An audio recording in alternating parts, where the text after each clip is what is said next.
Hey, MindBody Mastery fam. Welcome to day 8 of our 90-day fit challenge. I'm Vishal, and today we're focusing on building upper body strength and enhancing our mental focus. Let's get started. Warm up with arm circles and shoulder taps for 30 seconds each.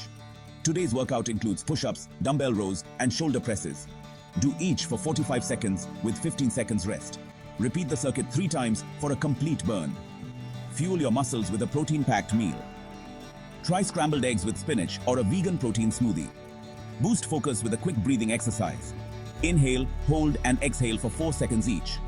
Repeat 3 times to clear your mind. After your workout, cool down with stretches. Stretch your shoulders, arms, and back to aid recovery. Consistency is key. You're doing an amazing job. Keep pushing forward. You've got this.